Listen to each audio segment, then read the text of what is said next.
시간 있을 때 물권법 좀 보자고요. 물권법. 이걸 좀 미리 좀 물권법 파트를 좀 공부해 놓으면 민법 초급 공부가 훨씬 편해요.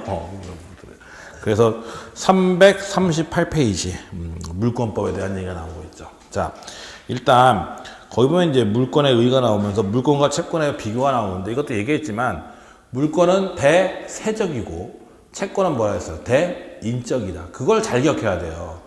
그래서 물권은 누구에나 주장할 수 있지만 채권은 특정인에게만 주장할 수 있죠. 그거 기억해 놔야죠. 그래서 아까처럼 지상권을 설정하면 건물의 토지의 지상권을 설정하면 토지의 소유자가 바뀌던 말던 나 지상권자에 주장할 수 있지만 임차인인 경우에는 채권자니까 누구한테 주장할 수 있는 것은 아니고 계약한 사람한테만 주장할 수 있다는 걸 주의해야죠. 그 다음에 옆에 보면 339페이지 일물일권주의라고 있죠.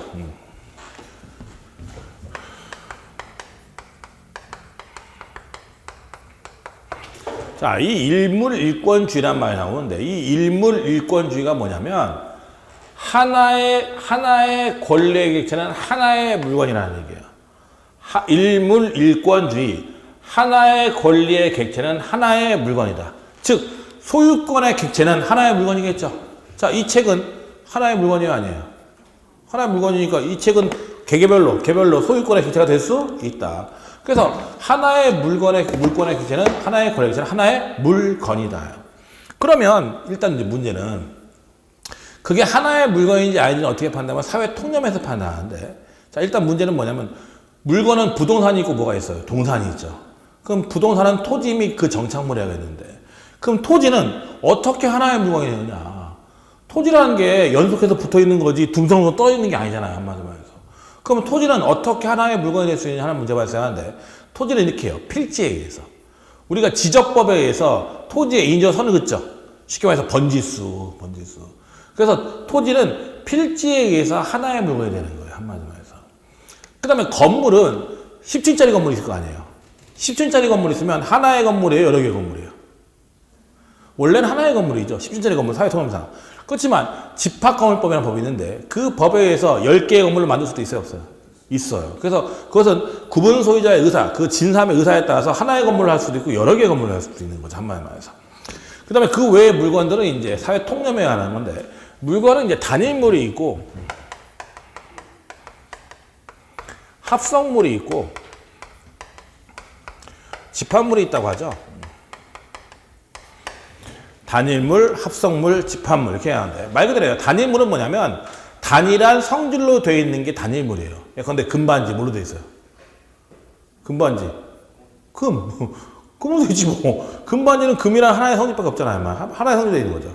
그걸 단일물이라고 하는 거예요. 합성물은 뭐냐면 합해서 이루어졌다. 다이아 반지. 다이아 반지는 금하고 뭘로 되어 있어요? 다이아로. 그렇죠? 그 합성물이에요. 하나의 물건이 아니야. 하나의 물건이죠. 자동차 하나의 물건이 아니에요.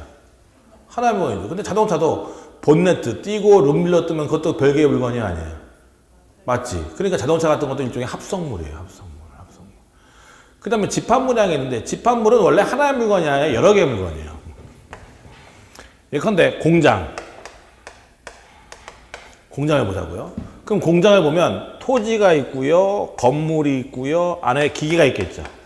기계 설비가 있을 거예요. 뭐 사무실도 있고 뭐 있을 거 아니야. 뭐 집기가 있을 거 아니에요. 그럼 공장은 하나의 물건이에요, 여러 개의 물건이에요? 토지와 건물은 하나야, 별개야?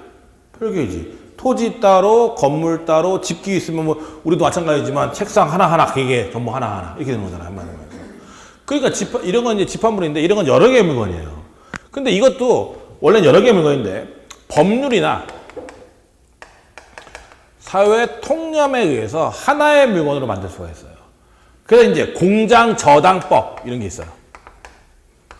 자, 원래 내가 공장을 운영하고 있는데 내가 기계도 비싼 기계예요. 기계도 되게 비싸. 근데 내가 은행에 돈을 빌리고 싶은데 공장을 담보로 돈을 빌리고 싶어요. 그러면 토지하고 건물은 부동산이고 비싼 기계는 동산이잖아요. 그럼 토지와 건물은 뭐 설정해야 돼요? 저당권 설정해야 되고, 기계는 질권 설정해야죠. 그럼 질권 설정하면 질권자가 점유해야 돼, 말아야 돼?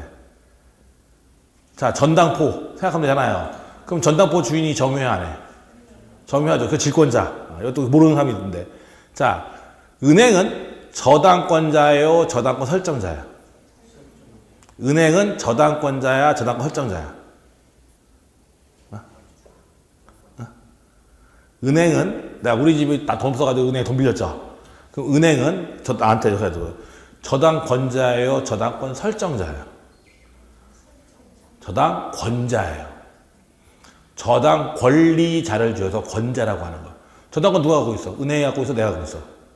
은행이. 그래서 저당 권리자 줄여서 저당 권자예요. 나는 저당권 준 사람 설정자예요. 설정자. 그래서 쉽게 생각하면 돼요. 소유자가 설정자예요. 자, 내가 이 건물 소유자 아니죠? 그럼 내가 이 건물에 전세 계약하죠? 나 뭐야? 전세권자야, 전세권 설정자야? 전세권자. 소유자가 뭐예요? 전세권 설정자. 알겠죠? 뭔 얘기인지? 모르는 사람도 많아요. 그래서 설정자, 소유자가 제공하는 사람을 설정자라고 해요. 그러니까 남의 땅에 내가 지상권 설정하잖아요. 그럼 나는 지상권자고 그 토지 주인이 지상권 설정자예요. 한마디로 말해서. 알겠죠? 아무튼 그러면 이 기계는 질권자가 점유해야 돼 말아야 돼? 전당포주는 질권자야, 질권 설정자야? 질권자죠? 그러면 질권자가 점유해야 돼 말아야 돼? 해야지. 그럼 공장을 돌려요, 못 돌려요? 못 돌리지. 그렇잖아요. 근데 우리가 공장을 토지 건물 안에 짓기 합해가지고 사회 통념상 하나의 물건으로 만들 수도 있어요, 없어요? 아, 저 공장 하나 만들 수도 있잖아. 다룰 수도 있잖아. 그래서 공장 저당법이라는 법이 있어요. 이 법에 의해서 공장 저당법에서 저당 설정하면 이 저당법은 토지, 건물, 기계에 다 미쳐요. 다 미쳐. 이렇게 돼 있어요. 그 다음에 이제 이 집합물 중에 대표적인 게 유동집합물이라는 건데,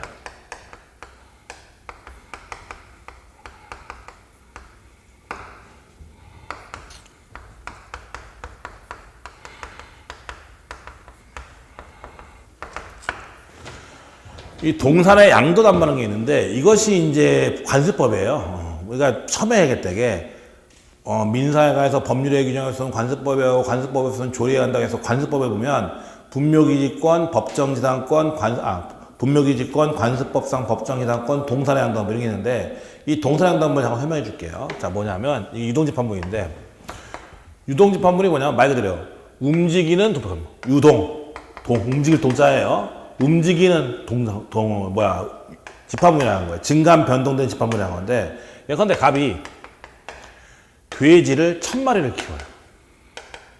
돼지 1000마리. 돼지 우리에 대충 돼지가 한 1000마리 있어요. 한마디로 말해서. 그러면 항상 돼지가 1000마리가 있을까요? 왔다 갔다 할까요?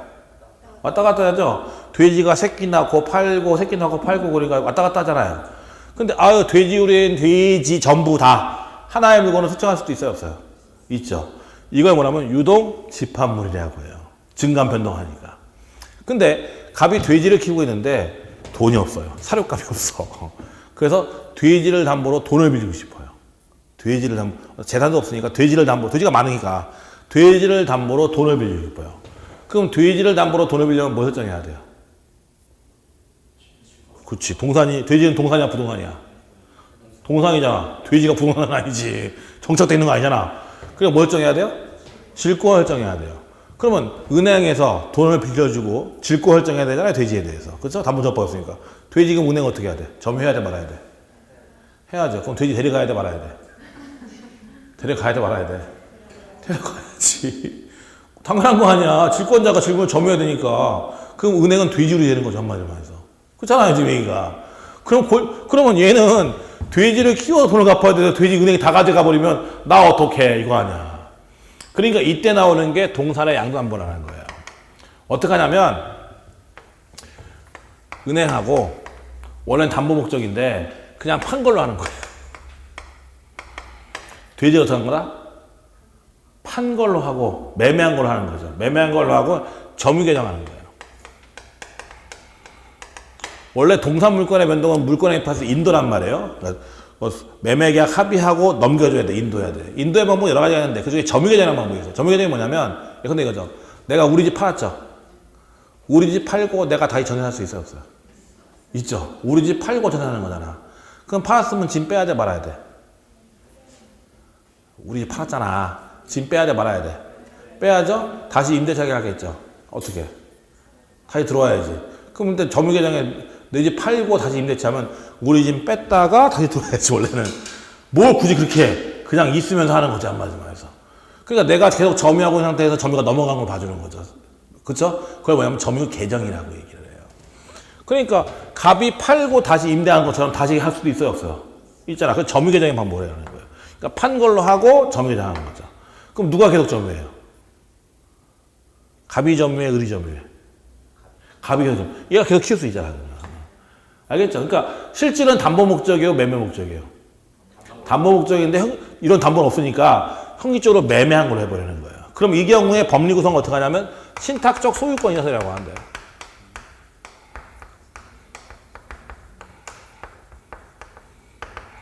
이때 법리가 어떻게 구성되냐면 신탁적 소유권 이전설이에요. 이때 신탁적 소유권 이전설은 뭐냐면 갑과 을 사이에서는 내부적인 관계, 갑과 을 사이에서는 담보 목적이에요, 매매 목적이에요? 담보 목적이니까 소유자가 누구냐면 갑이에요. 담보 목적은 담보 물건자에 불과한 거예요. 근데 대외적은 제3자에 대한 관계에서는 판결돼 보이죠? 형식적으로 뭐 했어? 매매한 거잖아. 대외적 제3자에 대한 관계에서는 을이 소유자예요. 갑과 을 사이에서는 갑이 소유자지만 제3자에 대한 관계에서는 을이 소유자예요. 그러니까 을이 만약에 이 돼지를 전부 A한테 팔죠. 원래는 담보 목적이잖아. 근데 대내적은 갑의 거죠. 갑과 을 사이 누구 거? 갑 거. 제3자에 대한 관계에서 을 거예요. 그러니까 을이 이걸 애한테 팔아버리는 거예요. 근데 얘는 이런 거 알아. 악이야. 하더라도 얘 권리자예요, 무권리자예요? 얘 소유자야, 아니야? 제3자에 대한 관계에서 소유자라 했어, 아니야? 했어? 소유자, 권리자. 그럼 얘는? 소유자, 권리자야. 얘 소유자예요. 얘 소유권 취득해요. 내가 미리 얘기할게. 초반에 한번 얘기했던 건데 권리자로부터 넘어가면 뭐라 했어요? 권리자. 무권리자로 넘어가면 무권리자. 얘기했잖아. 기억이 안 나죠? 갑과 을이 통정의 표시, 가장 매매했다. 그럼 민법 108조에 하면 통정의 표시는 뭐다? 무효다. 그럼 이게 무효니까 등기 넘어가도 얘는 소유자? 아니다. 근데 얘가 병한테 팔 때 얘 권리자, 무권리자? 무권리자니까 얘도 뭐다? 무권리자. 소유권 취득하지 못하는데 제3자 보호규정. 전항에 보는 선의의 제3자가 대항할 수 없다는 그 규정에 의해서 얘가 선의면 보호된다라고 했을 거예요. 만약에 갑이 미성원자예요. 미성원자니까 취소했죠. 소유자예요, 아니에요? 미성원자의 법률에 어떻게 할 수 있어요? 취소할 수 있죠? 취소했어요. 소유자야, 아니야? 아니죠. 그럼 얘는 소유자 아니고 얘가 선이라도 소유자 아니에요. 무권리자, 무권리자니까. 보호규정이 없거든요, 여기는. 한마디로. 그러면 그래서 권리자부터 하고 권리자, 무권리자면 무권리자인 거죠, 한마디로 해서. 그러면 여기 얘는 권리자야, 무권리자야? 권리자니까 얘는 뭐 볼 것도 없고 권리자가 되는 거예요. 그래서 얘가 팔아버리면 얘가 소유자예요. 이게 신탁적 소유권이라서 그래요. 그래서 대내적으로는 갑이 소유자지만 대외적으로는 을이 소유자라고 보는 거예요. 이게 신탁적 소유권이라서 이 집합물의 경우에 양도담보의 경우에 이런 법리가 구성이 되어 있네요. 보셨죠? 아무튼 거기 보면 일물일권주의에서 보면 가로 2번에 일물을 정하는 표준에서 하나의 물건을 정하는 표준은 사회 통념에 따라 결정되어 나와 있죠. 보시면 되고 하나의 물건 토지. 토지는 필지에 의해서 하나의 물건이 된다. 건물, 하나의 건물 여부는 사회 통념에 의하고 수목, 나무는 동산이다, 부동산이다. 동산이 아니고 부동산이지. 토지의 정착물이잖아. 나무 심어져 있잖아. 그쵸? 그래서 초반에 얘기했던데 토지에 나무가 심어져 있다. 이 나무는 동산이다, 부동산이다. 부동산이고 누구 거다? 토지 소유자에 속하는 부동산이다. 대한민국 법조에서는 토지와 건물만이 별개의 부동산이고, 그쵸? 그 외에는 별개의 부동산이 없다. 따라서 원래 이 갑소유의 토지에 나무가 심어져 있으면 나무는 부동산이고, 이건 갑의 소유에 속하는 부동산이다. 근데 저 나무도 별개의 부동산으로 만드는 방법이 두 가지가 있다. 첫째는 임목에 관한 법률에서 등기하는 방법이 하나 있고, 또 하나는 관습법상 인정되는 명인 방법이다. 이렇게 했죠, 이거. 영역. 그래서 임목에 관한 법률에 의해서 나무만 등기하든지, 혹은 저기다 편말 붙여서 여기서부터 여기까지를 을의 나무에 써버리면 저것도 토지와 건물, 토지와 별개의 부동산이 될 수가 있다. 그 얘기죠. 그래서 맨 밑에 339페이지 맨 밑에 보면 수목. 토지의 정착물로서 독립하여 물권의 객체로 되지 못하는 것이 원칙이다. 그러나 다음과 같은 예외가 있는 데서 임모에 관한 법률, 명인방법 나와 있죠. 그 다음에 농작물은 누구 거라 했어요? 농작물, 성숙한 농작물은 누구 거? 심은 사람 거. 성숙한 농작물은 누구 거다? 심은 사람 거다. 명인방법도 필요 없다라고 얘기했죠. 그렇죠? 내가 얘기했을 거야. 그래서 남의 땅에다가 배추 심으면 누구 거? 심은 사람 거. 무조건. 거기다가 을이 배추 심었어요. 쓸 필요도 없고 무조건 성숙한 농작물은 경작자 소유에 속한다고 했어요. 그거 나와 있는 것이고. 그 다음에 가로 4번에 보면 집합물 나와 있죠. 집합물은 여러 개의 물건이나 법률 또는 사회 통념상 하나의 물건으로 인정할 수가 있다. 나와 있죠. 보시면 되고. 그 다음에 옆에 보면 물권 법정주의가 나와요.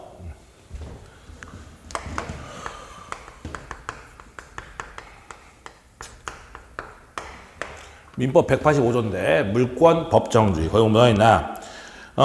동그라미 1번 물권의 종류와 내용은 민법, 기타 법률이 정하는 것에 있는다며 당사자가 그 밖의 물권을 자유로이 창설하지 못하는 원칙을 말한다. 나와 있죠.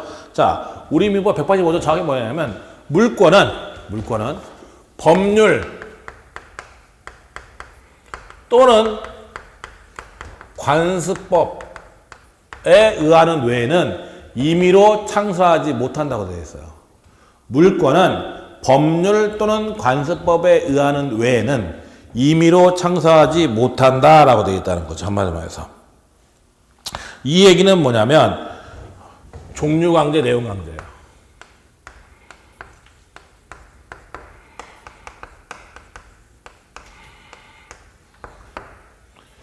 물권은 법률 또는 관습법에 의하는 외에는 임의로 창설하지 못한다는 얘기는 결국 종류강제와 내용강제를 얘기하는데 물건의 종류도 법에 정해져 있고 물건의 내용도 법에 정해져 있다. 즉 아까 우리 물건 몇 개 있다고 했어요? 8개 있다고 했죠. 점유권, 소유권 있다고 했잖아. 그 물건 종류 8개 있죠? 그거 맞고 물건 없어요. 그것 받고. 그거 외에는 물건의 종류가 없다고. 8개만 물건이라고. 그 다음에 내용도 딱 법에 정해져 있다. 물건의 내용도. 자, 아까 전세권은 전세금이 있어야 돼, 없어야 돼요? 전세권은 전세금을 줘야 돼, 말아야 돼? 줘야죠? 전세금 없는 전세권은 없어요, 한마디로 말해서. 근데 갑과 을이 전세권 설정 계약하면서 전세금 없는 전세권 계약하자. 될까, 안 될까? 안 돼요. 물건의 내용도 법에 정해져 있기 때문에 전세금 없는 전세권은 만들 수가 없어요. 한마디로 말해서. 그 다음에 아까 질권은 어떻게 설정한다 했어요? 동산에 설정한다 했죠? 부동산에 질권 설정하자. 된다, 안 된다? 안 돼요. 안 돼요. 동산에 저당 설정하자? 안 돼요. 아, 내 책을 저당 잡자? 이거 안 되는 거예요. 물건의 종류는 딱 8개. 점유권, 소유권, 지사권, 지역권, 지권 나오잖아. 8개 하고 그 다음에 물건의 내용 있죠? 소유권의 내용이 뭐고 전세권 어떻고 이 내용 있잖아요. 내용도 법에 딱 정해져 있어서 그 외의 것들은 안 된다. 인정되지 않는다는 거예요. 그래서 전세금 없는 전세권 이런 건 존재하지 않는다는 거예요. 그 다음에 법률 또는 뭐라고 했어요 여기? 뭐라고 했어? 관습법. 관습법에 의해서 물건이 창건될 수 있는데 관습법상 인정되는 물건은 3개밖에 없어요. 뭐가 있냐면 관습법상 법정지상권,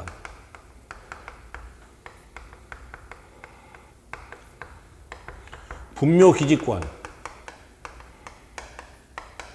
그 다음에 방금 전에 얘기한 동산의 양도한복.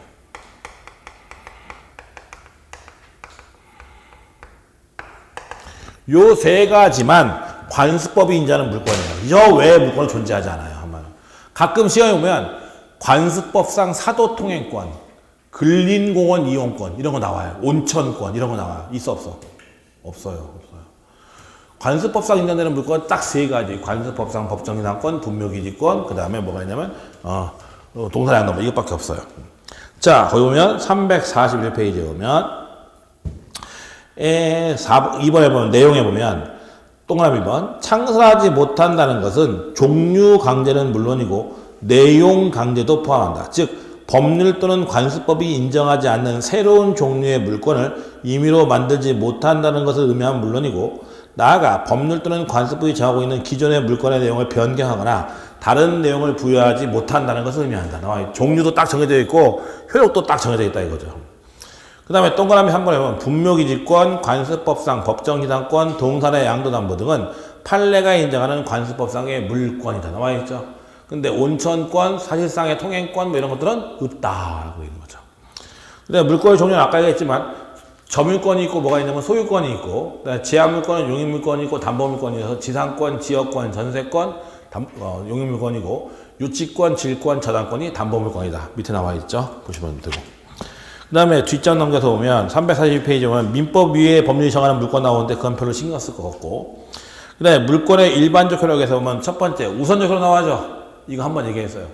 물권과 채권 유치하면 누가 이긴다? 물권이 이기고 물권끼리는 먼저 한 놈이 이긴다. 즉 제한물권과 소유권 제한물권이 이기고 제한물권끼리는 먼저 한 놈이 이긴다고 했죠. 그래서 물권은 채권에 우선하는 효력이 있어요. 그걸 우선적 효력이라고 해요. 두 번째는 물권의 일반적 효력에서 뭐가 있냐면 물권적 청구권이라는 게 있어요.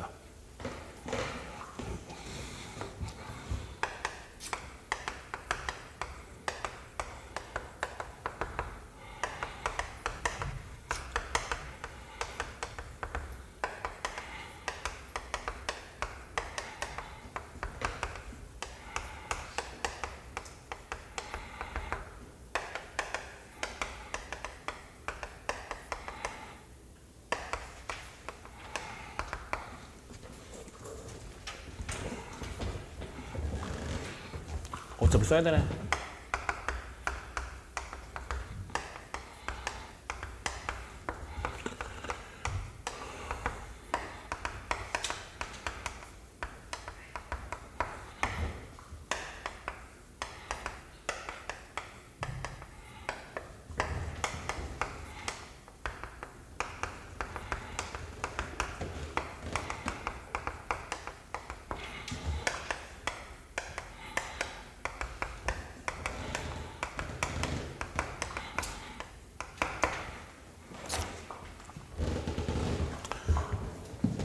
자, 물권은요, 공통적으로 두 가지가 있는데, 우선적 효력이 있고요.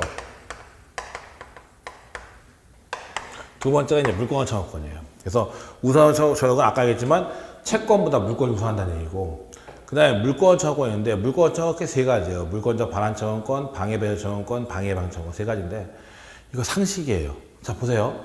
어떤 놈이 내 책 가져갔어요. 가져갔어. 나 소유자죠? 돌려줘 할 수 있어요, 없어요? 있죠. 물권적 반환 청구권. 반환. 내가 가져갔으니까 돌려달라고 할 수 있지. 물권적 반환 청구권이요. 당연히 할 수 있지. 물권적 방해 배제 청구권. 자, 내 땅이죠? 내 땅에다 어떤 놈이 맨날 주차해? 차빼 할 수 있어요, 없어요? 있죠. 내 땅에다 함부로 주차하면 돼요, 안 돼요? 안 되죠. 그럼 내 땅에 주차하면 내 소유권이 방해받고 있잖아. 그러니까 너 차 빼라 라고 할 수 있죠. 물권적 방해 배제 청구권. 방해를 받을 때에 방해를 치워라고 할 수 있는 거지. 방해 예방 청구권. 이건 뭐냐면 보세요. 갑땅이고 을땅이에요. 만약에 을이 건물 지으면서 갑의 땅을 침범했죠. 이렇게. 그러면 갑은 당연히 이 부분 철거하라고 할 수 있어요, 없어요? 있죠. 그게 방해 제거 청구권, 방해 배제 청구권 그런 것들이 철거하라고 할 수 있지. 그다음에 방해 예방 청구권은 방해당할 염려가 있는 경우에 방해 예방 또는이에요. 주의해야 돼요.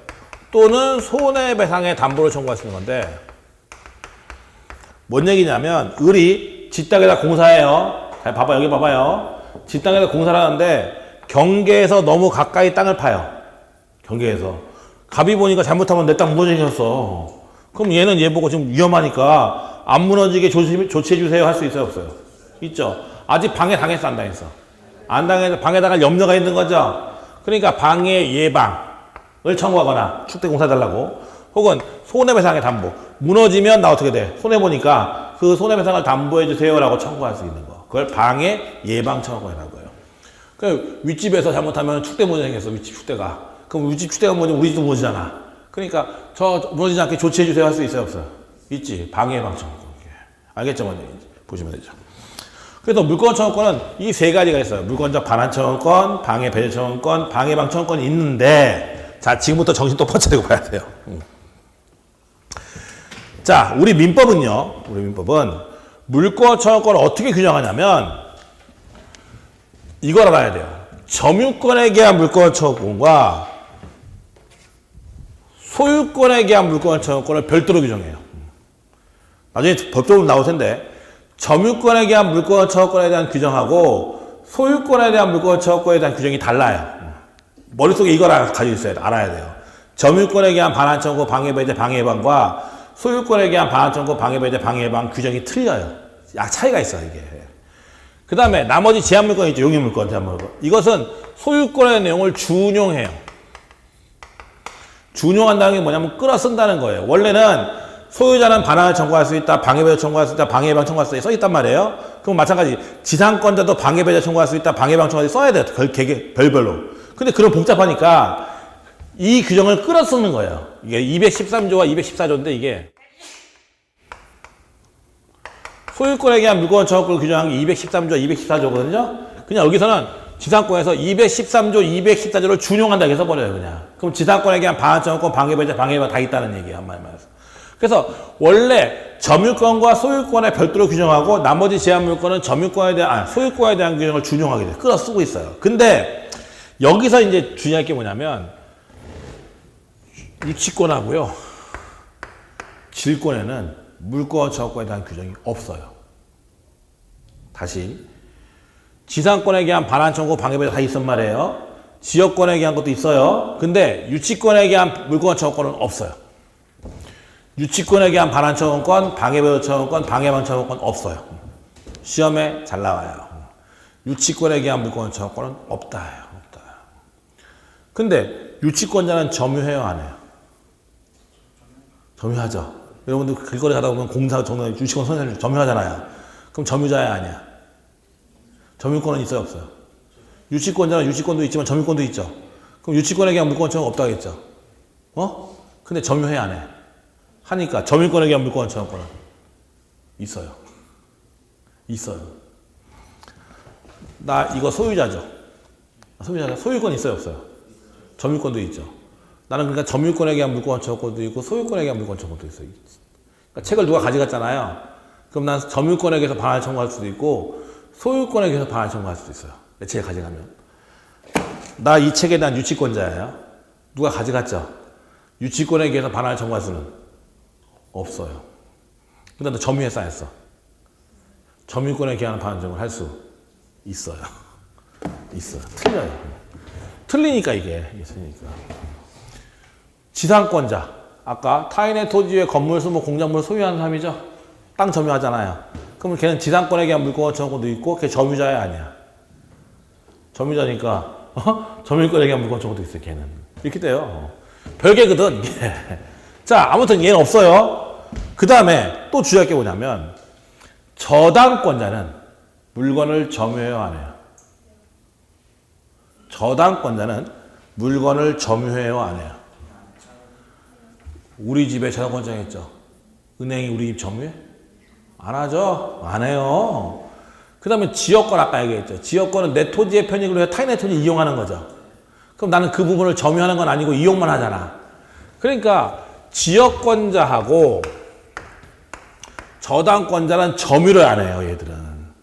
점유하지 않기 때문에 반환 청구권이 없어요, 얘들은. 반환 청구권이 없어. 내가 점유하고 뺏겨야만 반환을 청구할 거 아니야. 근데 저당권자는 점유한다, 안 한다? 은행이 우리 집 점유해, 안 해? 안 하니까 반환 청구권이 없다고, 반환 청구권이. 지역권자도 마찬가지로 점유하지 않아요. 따라서 반환 청구권이 없어요. 이게 어떤 차이가 있냐는 다음 주에 배울 거예요. 이게 차이점이 다 있어요, 이게. 그래서 일단 여러분들이 이게 지금은 처음에 잘 몰라요, 당연히. 알면 이상한 거지, 오히려. 일단 머릿속에 그 생각만 하고 있으면 돼요. 점유권에 대한 물권 청구과 소유권에 대한 물권 청구가 다르다더라. 일단 그것만 알아도 훌륭해요. 이게 되게 헷갈리거든, 나중에 이거. 엄청나게. 그래서 점유권에 대한 물권 청구과 소유권에 대한 물권 청구가 다르다. 이 개념을 가지고 있어야 돼요, 한마디로. 그래야 좀 풀려요, 좀 나중에. 일단 343페이지를 보세요. 보면 이번에 물권 청구권 하고 나와 있죠. 보면 가로 2번의 민법 규정. 민법에서는 점유권과 소유권에 관하여 물권적 청구권에 관한 규정을 각각 두고 있고 소유권에 대한 물권 청구권에 관한 규정을 다른 물권에도 준용하고 있다. 그러나 유치권과 질권에 대해서는 준용 규정을 두고 있지 않다. 유치권에 의한 물권 청구권, 질권에 의한 물권 청구권 없다는 얘기예요. 쉽게 말해서. 그 다음에 그 밑에 보면 그 밑에 또한 지역권과 저당권은 점유를 수반하지 않으므로 반환 청구권이 없고 방해 제거와 방해 예방 청구권만 나와 있죠. 그 얘기예요. 그래서 점유권과 소유권이 별도로 규정되어 있고 나머지 제한물권 소유권에 대한 규정을 준용하는데 유치권과 질권은 물권 청구권에 대한 규정이 없고 지역권자하고 저당권자는 점유하니까 반환 청구권이 없다는 거죠. 그 다음에 물권 청구권의 종류에서 동그라미 1번 반환 청구권, 뒷장 넘기면 방해 제거 청구권, 동그라미 3번에 방해 예방 청구권 세 가지가 있죠. 그래서 물권자 반환 청구권, 방해 배제 청구권, 방해 예방 청구권 세 가지가 있다. 그 다음에 물권의 변동에서 공시의 원칙과 공신의 원칙이 있는데 이게 뭐냐면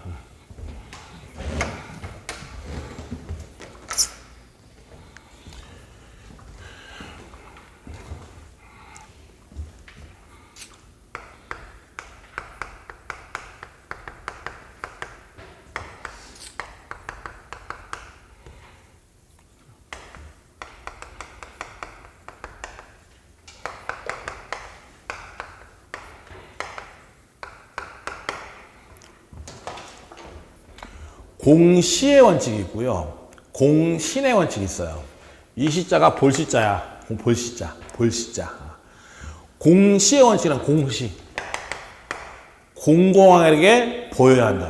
공공연하게 보여야 한다. 그걸 공시의 원칙이라고 얘기를 해요. 자, 생각을 해보자고요, 여러분들.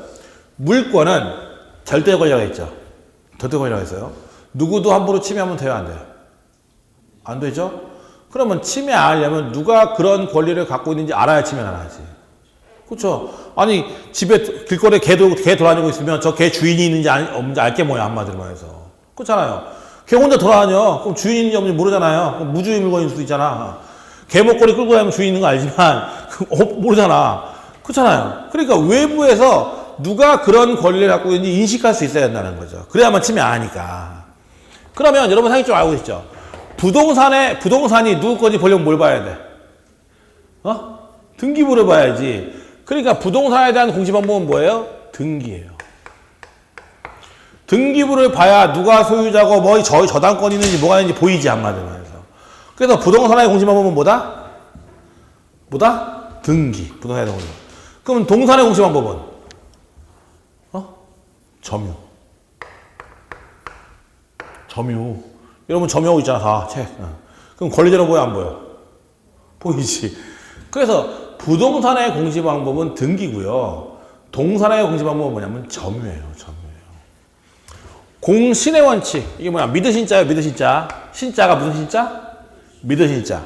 공신 잘못된 공시 방법을 믿고 거래했을 때 잘못된 공시 방법을 믿고 거래했을 때 그 사람을 보호하는 것을 공신의 원칙이라고 해요. 잘못된 공시 방법을 믿고서 거래했을 때 그 사람을 보호하는 것을 선의의 사람들을 선의인 경우에 보호하는 걸 공신의 원칙이라고 하는데 우리나라에서는 부동산에는 공신의 원칙을 지키지 않아요. 동사에서는 공신의 원칙을 지키는데 그것이 선의취득이라는 거예요. 자, 뭔 얘기냐면 아까 땅 팔았어요. 등기 넘어갔죠? 근데 갑과 을이 매매 계약했고요. 등기 넘어갔어요. 근데 알고 보니까 미친놈이에요. 뭐예요? 계약이 무효죠. 을명의 등기는 물권행위 플러스 등기인데 이게 무효니까 이거 소유자예요? 아니에요? 아니지. 내가 뭐라 했어? 등기 믿지 말라 했잖아. 물권행위 플러스 등기인데 물권행위가 무효니까 등기도 무효죠. 소유자야? 아니야. 근데 얘가 보면 소유자로 보여요? 안 보여요? 보이지. 그래서 그걸 믿고 등기 넘어왔어. 그럼 우리 법자에서 공신의 원칙을 인정하면요. 얘는 소유권을 취득한다가 돼버려요. 인정하면. 근데 우리나라에서는 부동산의 공신의 원칙 인정하지 않는다고 했죠? 그러니까 얘가 선이라 하더라도 소유권을 취득하지 못하는 거예요. 무권리자인 거예요. 무조건. 그래서 한마디로 해서. 알겠죠? 뭔 얘기인지. 근데 이제 108조 의사표시 하자에는 선의 제3자 보호 규정이 있어요? 없어요? 있죠. 그 규정이 있을 때는 그 규정에서 보호받는 거지 이거에서 보호받는 게 아니에요. 우리나라는 공신의 원칙을 인정하지 않아요. 그래서 등기가 돼 있다 하더라도 걔가 무권리자면 그 다음 사람은 무조건 뭐예요? 무권리자예요. 동사도 마찬가지야. 자, 보세요.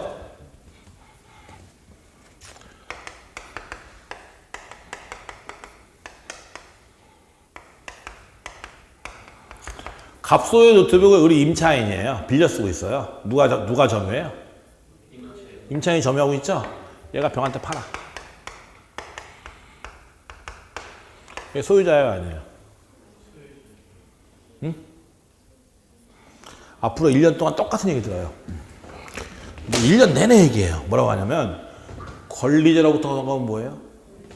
무권리자로 넘어가면 누구도 자신이 가진 권리 이상을 줄 수 없다. 나 이 건물 뭐예요? 임차인이죠? 내가 팔면 산 사람은 소유자야? 아니잖아. 얘는 임차권밖에 없어요. 없으니까 매매한다고 소유권을 줄 수는 없는 거야. 내가 없는 권리 어떻게 줘? 내가 가진 권리를 줘야지. 그러니까 얘는 소유자예요, 아니에요? 얘는 노트북의 소유자가 아니에요, 원래. 자, 그러면 이제 어떤 문제가 발생하냐면 부동산 거래는요. 여러분들이 1년에 한 건 할까 말까죠? 그렇잖아요. 근데 동산 거래는 아침에 담배 한 갑 사고, 우유 하나 사 먹은 것도 동산이고, 책 사는 것도 동산이고, 나 김밥 사 먹은 것도 동산이에요, 전부 다. 그럼 동산 거래는 하루에도 수백 건, 수천 건 내가 혼자서도 막 하는데, 자, 그러면 동산 거래에서 공신의 원칙을 인정하지 않는다고 한다면, 얘 무권리자니까 얘도 뭐예요? 무권리자, 무조건 무권리자라고 한다면, 얘 앞에 놈이 권리가 있는지 확인해야 돼, 말아야 돼? 얘가 진정한 소유자인지 아닌지 확인해야 돼, 말아야 돼? 해야 돼요. 얘만 확인하나? 그 앞에도 확인해야지. 봐봐요. 정, 병, 무. 다 뭐예요? 자, 봐요. 임차인이죠? 팔았죠? 권리자, 무권리자. 얘가 팔았죠? 얘 뭐야? 얘 또 팔았죠? 얘 뭐야? 다 무권리자야, 이거. 그럼 얘가 얘한테 하려면 얘가 진정한 권리자일 뿐만 아니라 앞에 있는 거 다 확인해야 돼, 말아야 돼? 다 확인해야 돼요. 내가 저기 편의점 가서 우유 사 먹을 때 아저씨 이거 어디서 가져왔어요? 어디서 가져왔어? 그 아저씨 전화해서 맞아요? 다 확인해야 된다고. 그렇잖아, 얘기가. 그러면 동산거래를 할 수 있어요, 없어요? 없어요. 그러니까 우리 법은 동산거래 안전을 보호하기 위해서 동산물권 변동에서는 선유취득이라는 거야. 선유취득을 인정해서 공신의 원칙을 인정해줘요. 그래서 얘는 원래 소유자예요, 아니에요? 아닌데 무조건 아니야. 근데 선의취득의 규정이 있어. 249조에 민법 249조. 선의취득 규정에 의해서 선의취득의 요건을 갖추면 249조에 있는 이 요건을 갖추면 얘는 소유권을 취득한다. 그 요건을 갖춰야만. 그래서 우리 249조에 보면 평온 공연하게 선의 무과실로 이렇게 돼 있어요. 평온 공연하게 선의 무과실로 무권리자부터 동산을 양수한 자 이렇게 돼 있어요. 그러니까 얘가 소유권을 취득하려면 평온 공연하게 선의 몰랐고 과실이 없어야 돼요. 그러면 얘가 소유권을 취득할 수가 있어. 이 요건을 갖췄을 때. 그럼 만약에 얘가 선의취득의 요건을 갖췄죠? 그럼 얘는 권리자예요, 무권리자예요? 권리자. 그럼 그 다음 사람은? 권리자거든. 조사할 필요가 없거든. 한마디로 해서. 알겠죠? 뭔 얘기인지. 설사 얘가 무권리자 하더라도 얘가 또 선의취득의 요건을 가질 수도 있지. 한마디로 해서. 알겠죠? 뭔 얘기인지. 그래서 우리 동산거래 1년 내내 똑같은 얘기를 할 거예요. 권리자로부터 넘어가면 뭐예요? 무권리자 넘어가면 무권리자. 내가 7월달에도 그 얘기를 하고 있다니까. 7월달에도. 막 답답하다면서. 똑같은 얘기니까. 알겠죠? 뭔 얘기인지? 그러니까 무권리자 무권리자인데 걔가 보호받으려면 뭔가 규정이 있어야 돼요. 무권리자부터 넘어갔을 때 보호를 받으려면 뭔가 법이 있어야 된다고. 한마디로 해서. 알겠죠? 뭔 얘기인지? 이렇게 들어가는 거예요. 그래서 공신의 원칙과 공시의 원칙이고 그 다음에 물권행위 나와서 345페이지 보세요. 186조와 187조. 저번에 한번 얘기했죠. 그러면 186조 345페이지에 부동산에 관한 법률 행위로 인한 물권의 득실 변경은 뭐 해야만? 등기하야만 효력이 생긴다고 되어 있죠. 그래서 갑과 을이 매매 계약만 하면 을은 소유자가 되는 것이 아니라 뭘 해야만?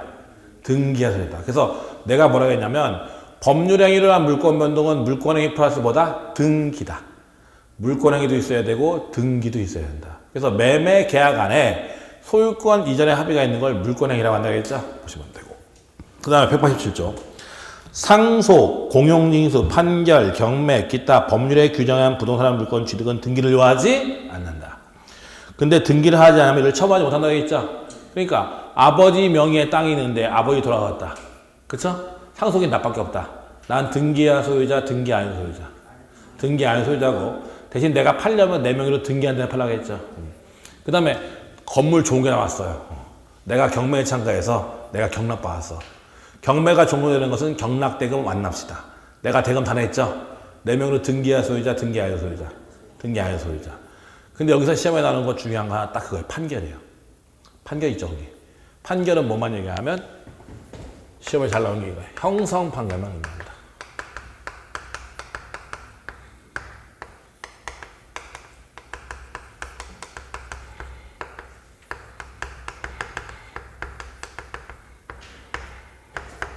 시험에 이걸 잘 내요. 판결 뭐만 얘기한다? 형성 판결만 의미한다. 거기 나오죠? 345페이지에 반가로 2번에 동그라미 2번. 판결은 이행 판결이나 확인 판결을 의미하는 것이 아니라 뭐라고 되어 있어요? 형성 판결을 의미한다. 시험에 잘 나와요. 자, 그럼 뭔 소리냐 도대체. 봐봐요. 갑과 을은 매매 계약을 했어요. 등기 여기 있죠. 그럼 매매 계약만 하면 을은 소유자예요? 등기야 소유자예요? 등기하죠. 아직 등기 안 했죠. 소유자 아니죠. 그러니까 을이 갑을 상대로 매매를 원인으로 한 소유권 이전 등기. 소유권 넘겨주세요. 소유권 이전 등기 청구성을 제기했어요. 을이. 그렇기 때문에 을이 승소 판결 났어요. 판결 났죠? 그러면 을은 판결 나면 소유자일까요? 그 판결문 갖고 등기할 소유자일까요? 판결 나면 소유자가 아니고 판결문 들고 등기할 소유자예요. 왜냐하면 얘는 얘한테 등기해라, 등기해주세요. 뭐 해라죠? 이행 판결이에요. 이 판결은 이행 판결이기 때문에 이건 등기해야 소유자예요. 뭐만 얘기한다? 판결은 형성 판결만 얘기하고 형성 판결로 여러분이 알아야 되는 건 딱 두 개밖에 없어요. 여러분한테 나오는 거는. 그것밖에 없어. 공유물 분할 판결하고 채권자 취소 판결하고. 뭐라고요?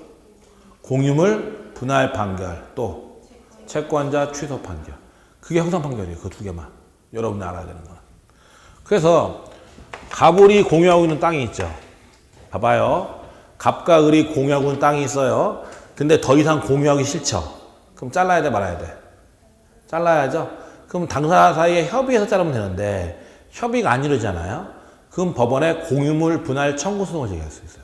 이거 잘라주세요 라고 공유물 분할 청구 소송을 제기하면 법원에서 이렇게 잘라 라고 판결 때리잖아요. 그럼 등기해야 될까 안 해도 될까?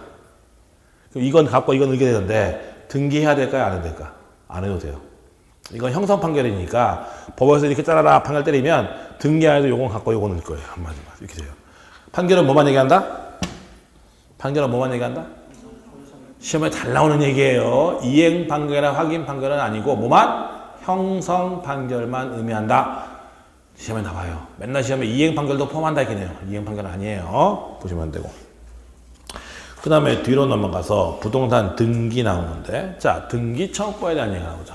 자 그러면 지금 보세요. 여기 봐봐요. 갑과 을이 매매 계약했죠. 근데 갑이 등기해줘야 되는데 등기 안 하죠. 안 해주죠. 그럼 을은 갑을 상대로 등기 청구할 수 있죠. 이 등기 청구권은 채권일까요? 물권일까요? 을이 갑에 대해서 등기를 청구할 수 있잖아요, 지금? 을이 갑에 대해서 등기를 청구하는 등기 청구권은 채권적 청구권이니까 물권 청구권이니까.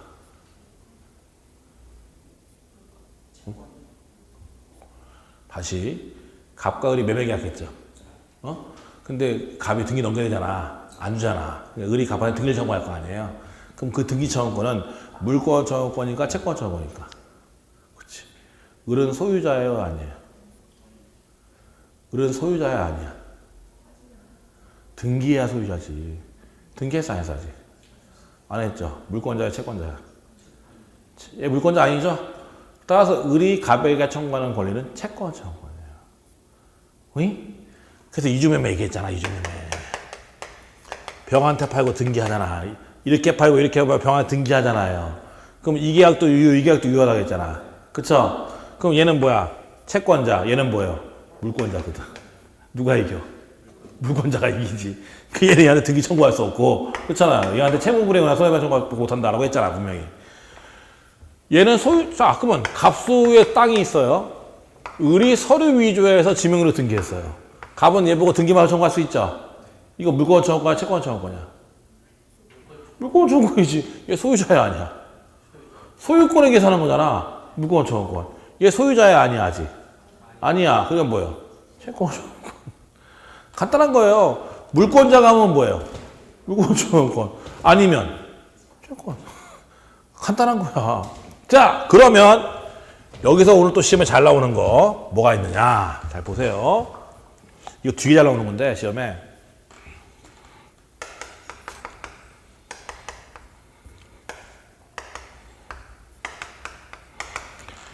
자, 그러면 을은 갑한테 등기 안 했으면 등기 청구권이 있죠. 이건 채권이라 해서 물권이라 했어. 채권. 자, 을은 갑에게 등기 청구권인데 저 등기 청구권은 채권 청구권이다. 그럼 채권은 몇 년의 소멸시효? 몇 년? 10년의 소멸시효가 걸려요. 따라서 갑과 을이 매매 계약을 하고 을이 등기한 상태에서 을은 갑한테 등기를 청구할 수 있는데 등기 청구권 채권이니까 몇 년의 소멸시효? 10년의 소멸시효가 걸리고 따라서 10년 지나면 등기를 청구할 수가 없게 돼버려 원래. 알겠죠? 뭔 얘기인지? 당연하다. 채권이니까 10년이지. 근데 우리 판례에 의하면 자, 소멸시효는 권리 위에 잠자한 자는 보호하지 않는다죠. 그러니까 권리를 행사하면 보호한다고 했죠. 그래서 우리 판례는 뭐라고 하냐면 원래 등기청구권, 채권청구권 10년의 소멸시효가 걸리는데 자, 갑과 을이 매매 계약했어요. 근데 얘는 등기는 아직 안 했어. 근데 점유는 해. 부동산 점유는 해요. 그래서 옛날 어르신들 보면 뭐라고 하냐면 옛날 어르신들 보세요. 논 팔죠. 논 팔아요. 아저씨들끼리, 어르신들끼리. 그러고서 자, 매매 계약하고 논 팔고 등기해야 되잖아요. 근데 어르신들 어떻게 하면 아이, 우리끼리 등기는 천천히 하고 내가 팔았으니까 농사져. 넘겨줘 버려요. 그래서 을이 점유해서 농사 짓고 있어요. 한마디만 해서. 소유자 누구예요, 지금? 점유하고 있죠, 얘가 부동산은. 소유자는 누구예요? 그렇지, 소유권은 갑이 있죠. 등기 안 넘어갔잖아. 소유자는 여전히 갑이에요, 한마디만 해서. 얘는 아직 소유자는 아니고 등기 청구할 수 있죠. 등기 청구인데 몇 년의 소멸시효? 10년의 소멸시효 걸리지만 우리 판례에 하면 얘가 점유하고 있으면 부동산 어떻게 하고 있으면 부동산을 점유하고 있으면 쟤는 권리 위에 잠자한 자가 아니어서 등기 청구권의 소멸시효는 지내지 않는다라는 게 우리 판례예요. 시험에 무지 잘 나오는 얘기예요. 등기청 법률행위로 한 등기 청구권은 뭐예요? 채권 청구권이냐 물권 청구권이냐? 법률행위, 매매 계약으로 인한 등기 청구권은 채권 청구권이요, 물권 청구권이에요. 채권적 청구권이고, 그러니까 몇 년? 10년의 소멸시효가 걸릴 수밖에 없다. 근데 걔가 점유하고 있으면 소멸시효는 지내지 않는다라는 게 판례예요. 그럼 보세요, 이제 또. 잘 보세요. 자, 여기 또 봐요. 얘가 점유하고 있죠. 소유자는 아니죠. 또 팔아. 또 팔아요. 등기는 또 안 넘어가. 또 점유 넘겨. 김서방, 이서방 또 넘겨, 이렇게. 팔았어, 이 아저씨가 또. 그러니까 얘가 등기는 안 하고 점유하고 있어요, 저희. 소유자는 누구예요?